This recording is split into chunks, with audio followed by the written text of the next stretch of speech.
Good morning, everybody. Welcome to another edition of Straight Talk with Stevie Mack, aka Doc's Block Community Korner. Today, I am here with a phenomenal playwright, a singer, an actor, as well as a director. I had the pleasure of being in this man's last production known as Justice on Trial. And now it's a motion picture. I'm talking about the one and only Chad Lawson Cooper. How you doing, brother Cooper? How you doing, bruv? Doing great, Doc. Man, I tell you, you're one of my favorite people. And when you were in the, thank you, man. And when you were in the play, when we were doing it off Broadway in New York, man, ain't nobody like you, man. Oh, please, man.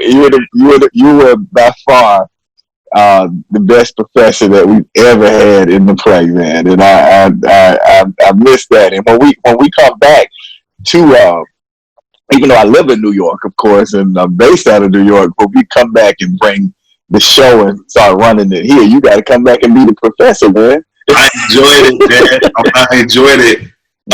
So Doc, you know I got respect for you, your talent. I appreciate the opportunity because it's a family thing. I know your son is in your play, did a phenomenal job. For those who don't know, I'm talking about the play. Every time I know it sold out, and not because of me, because of this. I'm talking about the play itself, the content, the material. Your beautiful wife is in it. She's this phenomenal singer. She played Harriet Tubman. Before we go even into all of that, can you tell the people out there, those who don't know, can you tell them, as Biggie Smalls said, if you don't know, now you know. Can you tell them a little bit about yourself, Brother Cooper? Yes, sir, Doc. Well, Doc, I grew up in a small town in Florida called Quincy, Florida, which is right next to Tallahassee, Florida. And from a child, I'd always had hopes and dreams of being a New Yorker. So when you talk to my high school friends or even my elementary friends, they say, that Negro used to pretend like he lived in New York. And so I would come up every summer because a lot of my family, the Lawson family, lived in New York. So every summer I would come up and either be in Brooklyn or Trenton, New Jersey, or Newark, New Jersey. And so I would get my whiff of New York, like, man, one day I'm gonna be in New York. And so when I finished college, of course, I pastored in Tallahassee. I went to Florida A&M University. I also went to Springfield College as well, where I graduated from. But I started pastoring in Tallahassee. It's next to Quincy. And we eventually moved to Miami, which, I was like, well, this kind of reminds me of New York. I'm cool with Miami. Yeah, it can flow. Yeah. And so my wife, I was pastoring at the time, and believe it or not, Doc, and I know that you are a minister of the gospel as well, I wasn't never bored with ministry, but I was bored with just pastoring. I pastored for years at the time, and it was like, this almost the same people every Sunday. Every year we're doing the same thing, same rituals. And I was like, that's cool, but I know for me, it has to be something different. I felt like it was a higher calling. So I was, at one point in my life, I was a visiting professor at Florida Memorial College, which is an HBCU in Florida. That college is noted as having, being responsible for the national Negro anthem. Wow. Lift every voice and sing. And wow. Yeah. So my wife, that particular evening, dragged me and begged me to come chaperone some students because she too, of course, she worked at the college/university. And as I was sitting there, it was a Michael Baisden play, Men Cry in the Dark. Gotcha. And believe it or not, I was not a play person at all. I'd only gone to one play when I was at FAMU. Okay. And from the singing aspect of it, I was like, oh my God, I think I could, I think I could do this, like right. they were killing the songs. Cause I've been in music since I was 5. I started playing the piano and singing directed by choir. Cause I always liked the musical part of it. But I never went to another play before. And so when my wife and begged me to go, and I'm sitting here listening and enjoying the play, the Lord spoke to me and said, "You're no longer going to be able to pastor traditionally. I'm calling you to do plays and movies, and you're going to travel the world, and you're going to do plays and movies." Wow. And and I started crying in the play, and my wife was looking at me like, "Okay, this play is not this good. Why are you crying?" But I actually heard the audible voice of God. Wow. And God, I was like, well, I don't know anything about doing no play. I just don't, God said, you don't have to know, nor didn't know how to build an ark. Right. But he built it. Right. And so I went, yes, sir. I went back, had that conversation with my ministerial team, and they was like, "Pastor, you don't know what it takes to build a play." Because my wife went to school for theater at FAMU, and some of the other ministers, Dawn Thompson, she was a theater major at New World. It's a very popular theater company in Miami. And I don't care. If God said it's going to happen, it's going to happen. And I think God, when God gives you the spirit of excellence, it just flows over into anything that you do. Whether you have had history in that before, I believe that there's some innate gifts that God gives us all. Amen. That we don't even know that we have. And it's kind of like your son. Your son is like an old person in a kid's body. It's like he's been here before. So, right.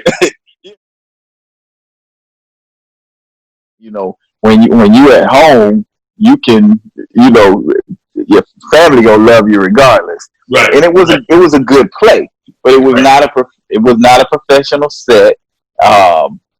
But we had talented people in the cast, and the content was always good.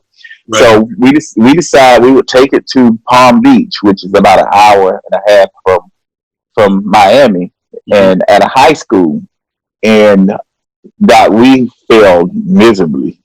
I mean, what'd you say, Doc? Why you call it fail? What happened? Why was it a failure in your eyes? Having done it in Miami at Florida Memorial College in a much smaller venue, the stage was smaller.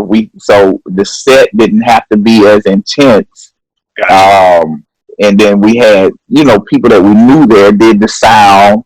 It was fine. But when we took it to Palm Beach, another promoter partnered with us, and they were responsible for the sound, and it was in a high school auditorium that seated about 1,000 people. So we get in there, probably 70 people in there. The sound was horrible. I mean, and we didn't start until an hour late. Okay. And then we had two back-to-back days. So, to feel like people are throwing Rotten Tomatoes at you the first day, and then you got to go back again, drive an hour and a half, knowing the set, the stage was probably about 40 feet wide. The set that we had, because we used the one that we used at Florida Memorial, was only 16 feet wide. So you got this small set propped up by 2x4 and all of this space and no blocking or anything. And I was so depressed, man. I was like, I miss God. I should just continue to pastor and forget about this. And I took Tylenol PL. Me and my wife both cried, and the Lord said to me, He said, "I told you to do it." Right. And now what you got to do, you got to study those that are doing it in excellency, and you got to do it again. So go back and get a professional set, go to a professional theater, and get a professional sound company, and do it again. Do it again at Florida Memorial in the bigger theater. Wow. And we did that. I mean, I sucked it up, and God gave me favor with churches and pastors in Miami, and that's how I came up. I guess with my unique marketing strategy, you know how that works. That's how we met. Yeah. And it was sold out, and God said, "Okay, now you're ready." But had you not failed, you would have thought that you had the power, and it was all about you. So sometimes God lets us fail so that we know that it ain't never about us. We're not the star of this. He's the star of this. And so that took us around the country. The next city after Miami, we went to Jacksonville, Florida, at the Times Union Theater. And the lady said, when we booked it, she said, "Well, people wait till the last minute here, you know, and nobody knows who you are at this time, so you may not, you know, have such a great turnout." Man, we were sold out 2 weeks early, lines wrapped around the building. Wow. And so that taught me that they don't need to know who I am; they just need to know who He is.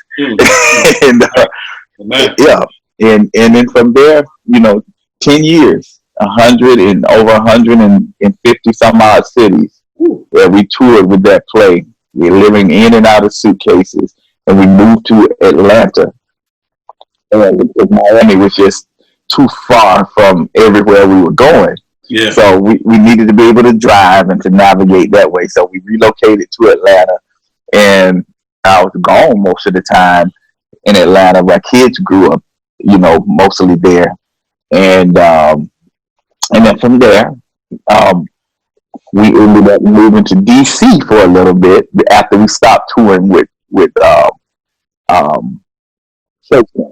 We started Family Mess, and because I after 10 years, I was like, "God, please, I'm sick of church mess," and so we started with Family Mess, which was you know, kind of not as churchy, but still with a church undertone, but great family message. Gotcha. And then from there, Philando Castile was murdered.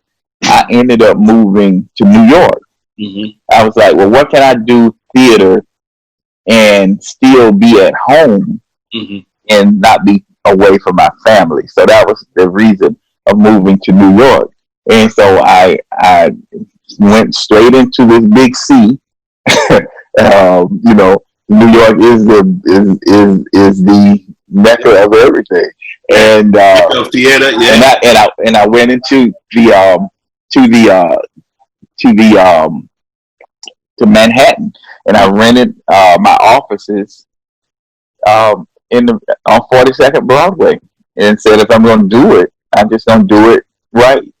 And that's how I became the Chad Cooper Company on Broadway. Gotcha.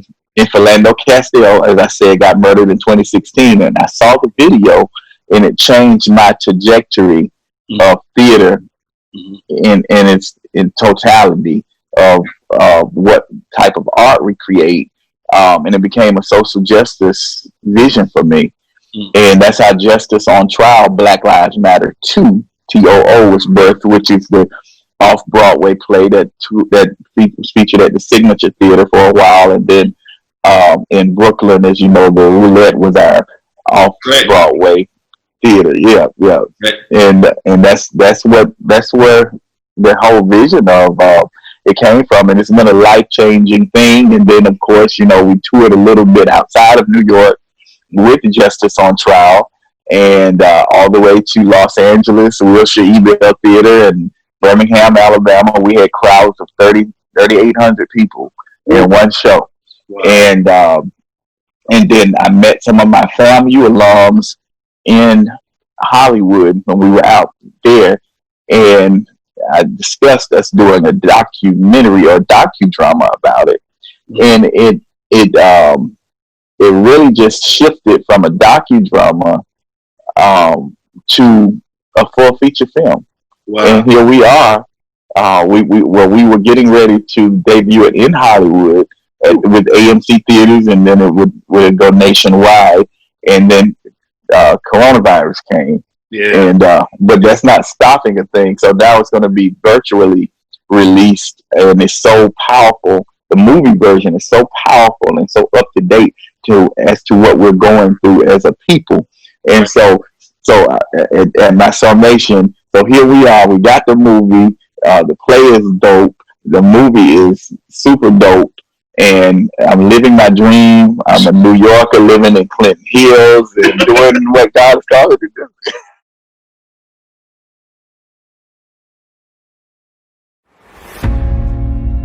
After 400 years of slavery, Jim Crow, segregation, African Americans are suing the U.S. Department of Justice for reparations and damages. Let's deliberate these facts. Now, the Justice Department is against African Americans. The amount could be in the several trillions of dollars. The United States does not look kindly upon individuals who do such acts. And as I sat here, I realized he is Trayvon Martin, and Trayvon Martin is him. Yes, Your Honor. I'd like to bring in Alita Ross, a.k.a. Harriet Tubman. They're supposed to be iconic time travel witnesses.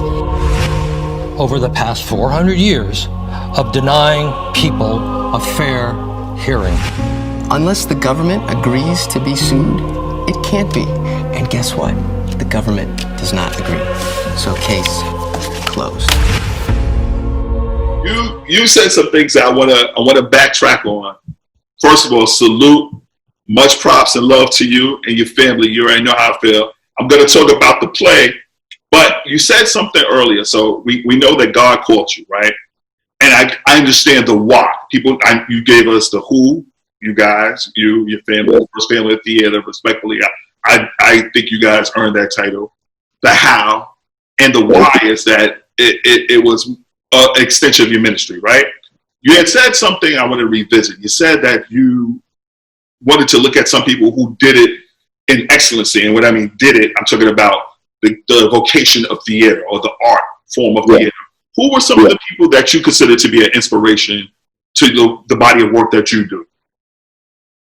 From the stage setting standpoint, Tyler Perry, I've only met him once. I worked with him one day when we were living in Atlanta with Medea Goes to Jail. Gotcha. Who was that? Because it got cut off, Rev. That was Tyler Perry. Tyler Perry. Okay. Yeah. So, I've only worked with him one day, met him one time. We don't know each other like, Ace Boone Coons or anything like that. But watching him from afar, doing what he does in as far as his set design and his, I'd like to say his flow. Yeah. I like that. I like David Talbert's sets. I'm Ready Productions out of Chicago. Many years ago, we were in Birmingham, Alabama, and we had an unprofessional set, of course, at the time. Not on the level of theirs. And at the time, that's when we really first started out, and they had Vivica Fox and Boris Kojo, and I didn't find it out until we had started marketing in Birmingham. But do you not know we outsold them 1,000 tickets? Wow. And so Jacarius Johnson calls me and says, "Who are you? How did you do that?" And we spent $30,000 in radio, and I was like, I spent $500 on the gospel radio. So, but watching them as far as their set design, was the barometer. It's how I measured what ours needed to look like. Gotcha. Now, as far as content, I think our content has always been authentic. Probably nobody as far as our style of theater and style of art Right. However, I'm since I am in social justice pretty much exclusively now as a filmmaker, I identify with Spike Lee's his content. I like his content and his mission.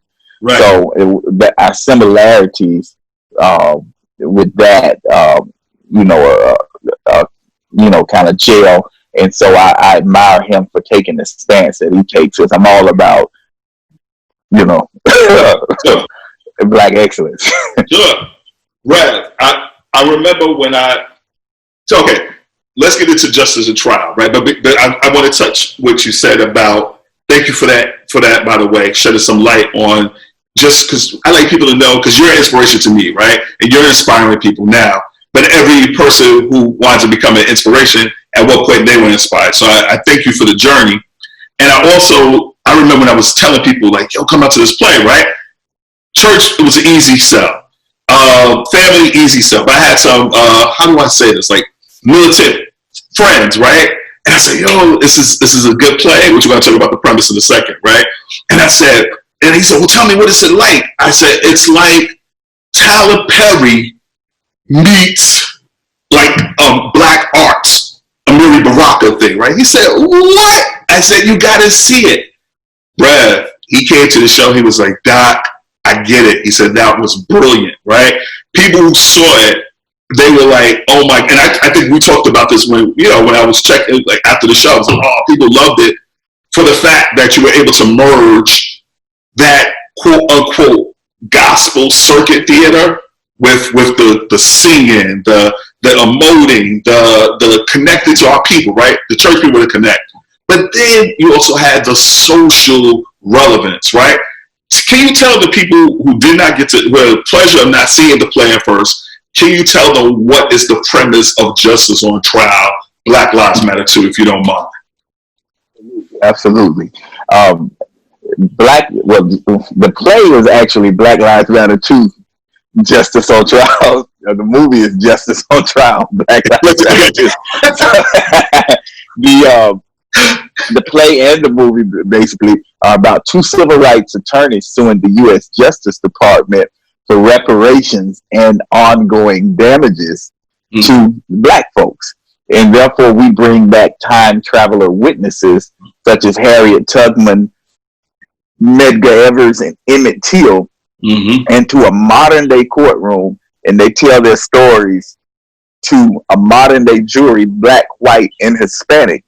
And they deliberate the facts and have the discussion that America is on the precipice of having right now, and that's race relations and racism. Right. So I think we were a few years before its time. Yes, sir. And and so we deal and we dealt rather with all of the issues that we're experiencing right now from a theatrical standpoint, and now we deal with it from a cinematography standpoint.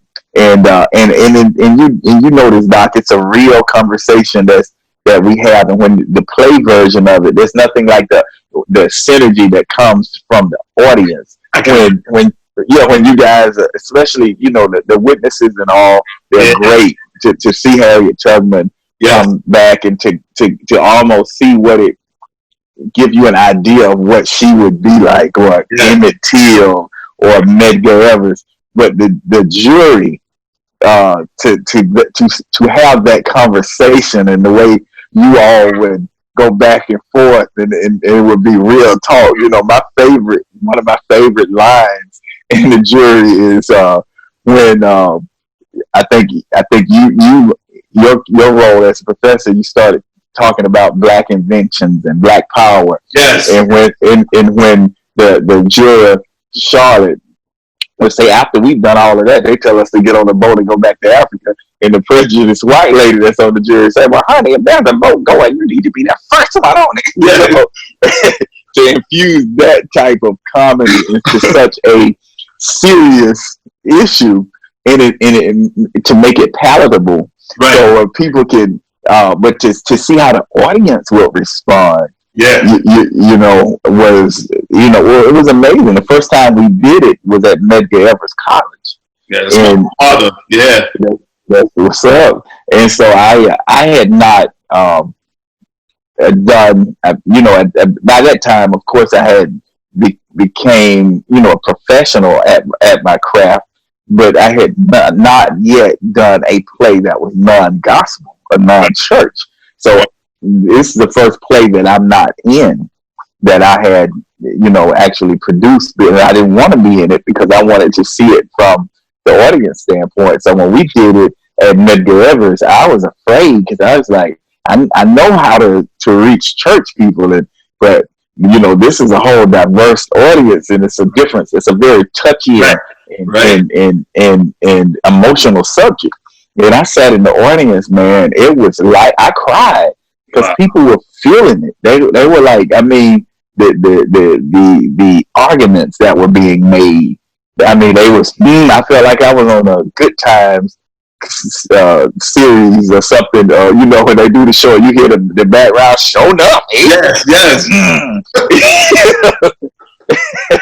And that's when I knew it was a hit, and it would be something that would help heal us as a people. Amen. Doc, you talk about Spike Lee, you talk about Tyler Perry, and I don't know if I ever told you this. You even remind me of the first Black filmmaker, Oscar Micheaux, right? And what Oscar Micheaux would do, he would go city to city, the various states, and he would find this talent organically, and he'd give people shots. And some of these people want to be coming into mainstream actors, and especially in the early 40s, I think about the brother named Lorenzo Tucker, and a lot of other Black stars we don't really care about nowadays, right? I remember when you came to the church that I attend, Little Rock Baptist Church, right? And you had, I think I was preaching there. Our pastor was out of town, or he might have another side. You tore it up that Sunday, man. Bless you, Doc.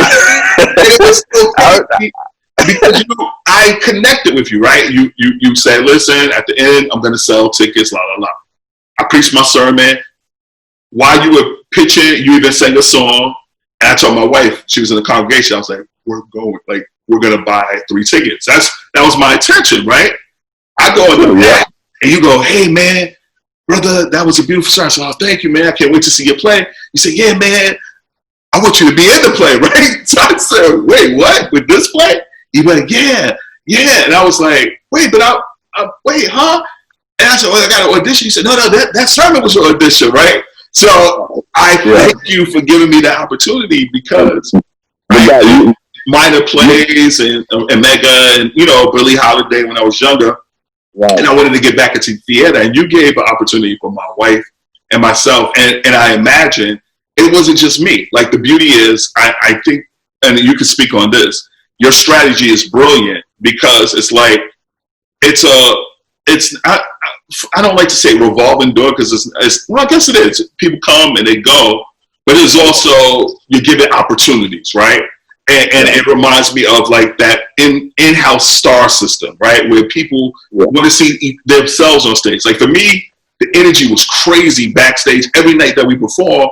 And then to go on stage and people, like you said, emoting, talking back to you, like, go ahead. And you're like, oh, it was such a brilliant experience. So what is the process? Like, how do you select who you're going to pick? Like, is it God? Is it something you're looking for? Like, if you could just give us a little into your creative process, if you don't mind, in the audition process.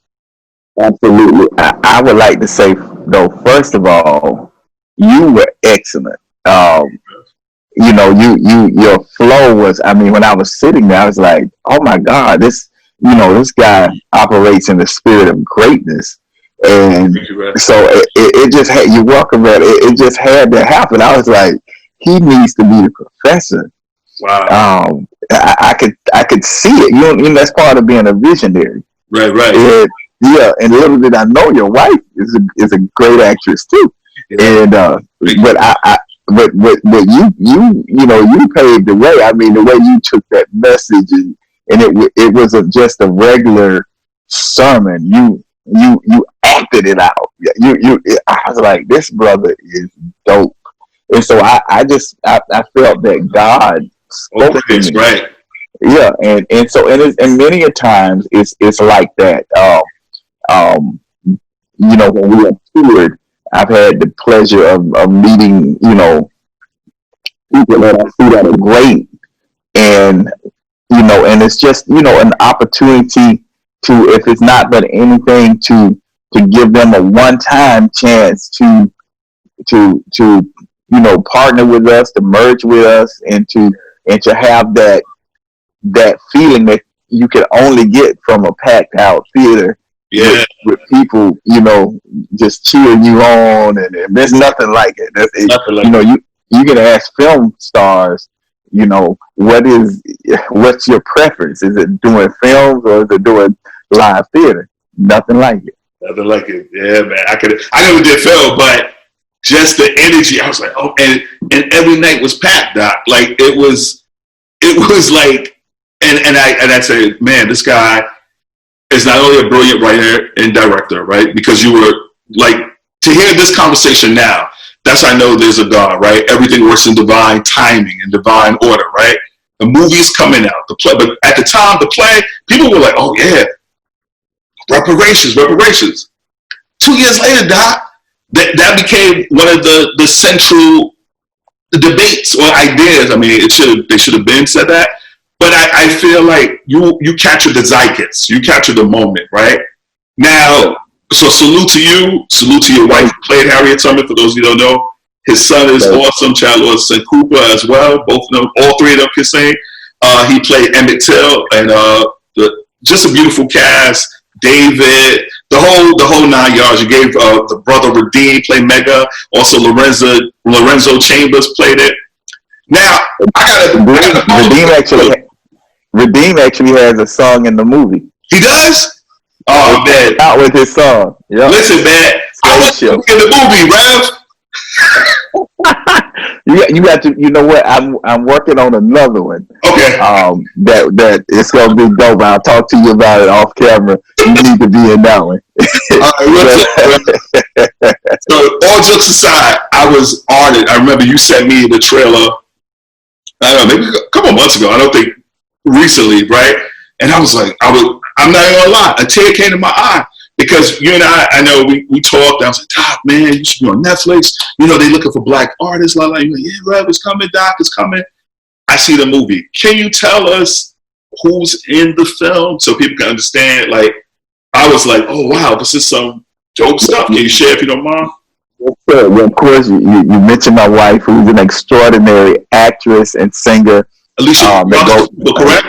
Yeah, Alicia Robinson Cooper, who goes back to the John P. Key days with his first major, a big album, his biggest album, The Lily in the Valley. He's a lily in the valley. And she leads the last song on that album, He's My Rock. Wow. But she's just as good of an actress as she is an amazing singer. Man. Yep. So she nails it. My son, who's an extraordinary actor and a great singer as well, plays Emmett Till. You don't even feel like it's him. You feel like it's Emmett Till. Yes, sir. My half brother Lane Harper plays Medgar Evers in the movie. Wow. My dad, Luby Harper Jr., who's a real Supreme Court justice, retired now. Yeah, and he plays the judge. So it's a family affair. Nice, man. Then you have Todd Bridges from Different Strokes. What you talking about, Willis? He plays one of the civil rights attorneys. The other civil rights attorney is a new actor. We just talked about that process. He's a real super lawyer out of Connecticut who was my dad's best friend. He's been practicing law for 40-something years. I think he's one of the breakout stars. He nailed it, man. Everybody's talking about how in the world this guy, it could be his first time at 70 years old. Wow. He absolutely nails it. Wow. Who plays my part? The professor, Dorian Wilson, right? Wilson from the Parkers. The Parkers, yes, sir. First of all, that lady lied on that little boy. So she's the criminal. Get your facts straight. Look, we have a criminal justice system that is set up that does not favor all in this country. I mean, and it still prevails today. You can look back in history, and there are so many incidents and injustice towards African Americans. remember Tulsa, Oklahoma? The area of town called Greenwood, where blacks had their own stores and their own shops, their own banks. They even had their own hospitals. I wonder, do they remember that that town was destroyed over a lie by one white woman? I mean, people were bombed and shot and set on fire. I wonder, do they remember? Little kids, little children killed, and their dreams all killed for one white woman's lie. I wonder, do they remember? I wonder, do they remember? Yes, indeed. Look at Hung. It says that black lives don't matter. Well, that's easy to say black lives don't matter when you use black lives to harvest your crops, to use manual labor to build your buildings, to work in the coal mines, to work on the railroads. I mean, that's crazy. How can people see it? Like, what we got to do? We want to support. The website, justiceontrialthemovie.com, and you'll see where it says stream movie. You can go ahead and pre-order it now for $14.95.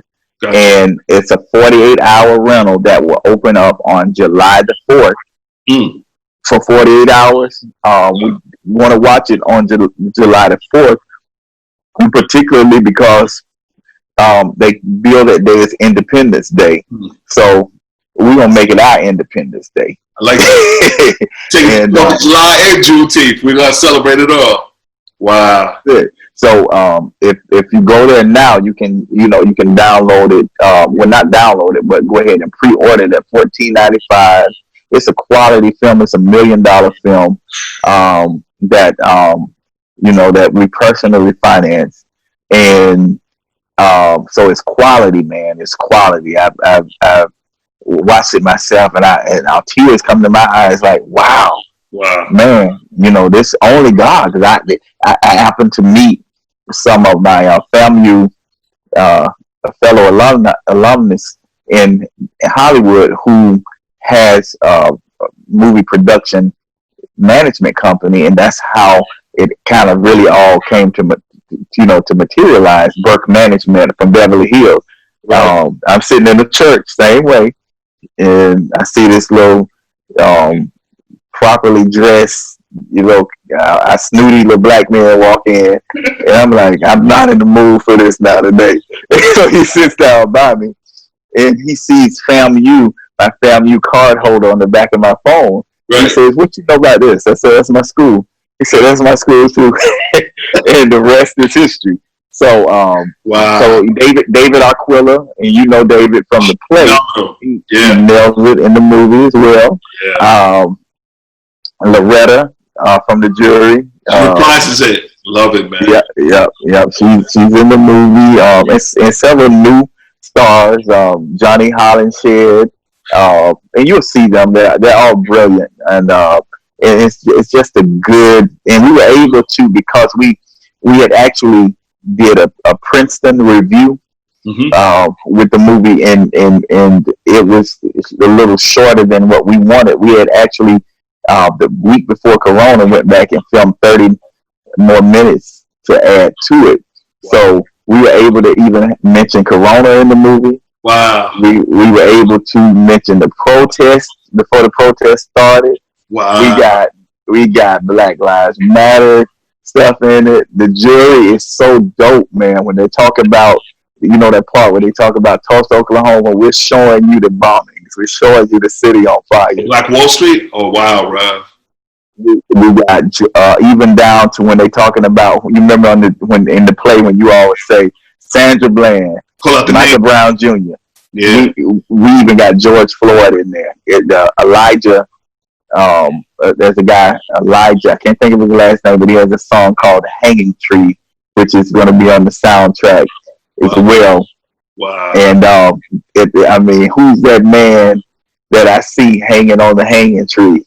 It could have been me. Could have been my mother. Could have been my father. But who's gonna protect us from the police? Who's that man on the hanging tree? I mean, and that song is going, and you're seeing these scenes of different people. When the jury's delivered, it's dope. It's super dope. It's worth every penny. It's worth every penny. Man, I'm excited, Rev. I'm excited. Sir. So, Rev, I know you're a busy man. I appreciate you taking the time. You've always giving me game, always talking to me, always encouraging me. I appreciate that. Is there something you want to say? I mean, a lot's going on, right? Racial tensions at an all-time high. People are still worried about coronavirus. I know you're a man of God. You're a preacher, former pastor. Is there anything you want to say to the people? Whatever you want. I don't want to put words in your mouth. Is there anything you want to say to them?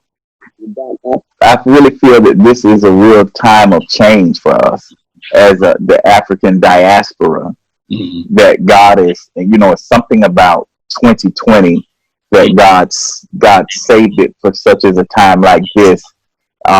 It wasn't so much just George Floyd, but it was just the straw that broke the camel's back. Yeah. And God said 2020 it's the year that it's Martin Luther King's dream. Yeah. That's really happening, where blacks and whites are marching together. It's not just us in the fight. And I think for the videos to be seen of of somebody actually lynching a black person, and the compassion is there now. And so even though we still have racist people, 45 and his troops, I think the mayor of DC was brilliant in changing Pennsylvania Avenue to Black Lives Matter Plaza. And we got that in the movie too. And man, you made me want to see a race this minute. Oh man, that's dope. And I want to give a shout out to Man Robinson, who actually directed the movie out of Atlanta. He and I, before Corona came, we were in the process of actually building a movie studio, sound stages in Atlanta, which we're still going to do. But he's an excellent director. And so it took a team to do this, but back to what I was saying, it's just that time for black people to really embrace your blackness. I'm so happy that I'm black, and in the words of James Brown, I'm black and I'm proud. So, I've always said that we have always been the trendsetters. All creation started with blackness. There's nothing like black excellence nowhere, anywhere like black folks. And so embrace it. This is our season. God is up to something, and just remain true to your dream, to your craft. Other filmmakers, artists such as yourself, it's your time. God's opening up the doors. Yeah. And all you got to do is walk in, man, especially with raw talent and just the giftings and ability like you, your wife, your son. I look at you guys as a family, man, and I'm when I see those videos and you're doing the rapping, and it's just so super dope, so cool, man. It's such an inspiration, man. So just keep doing, just know. I'll say this: just know that it's your time, and I'll end it with this: be not dismayed. Whatever betide you, God will take care of you in beneath his wings.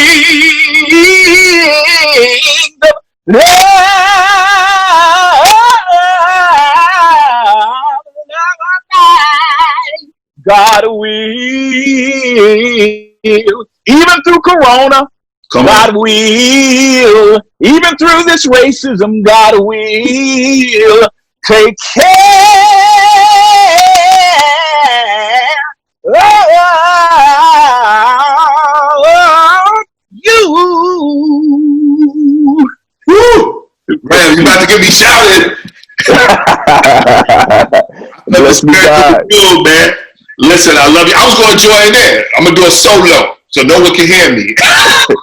And also, man, look out for Soul Tempo, the group. We got new music coming out. Our group was featured in the movie many years ago, The Preacher's Wife. So it's some new music coming out that's going to be current for the lay of the land right now, too.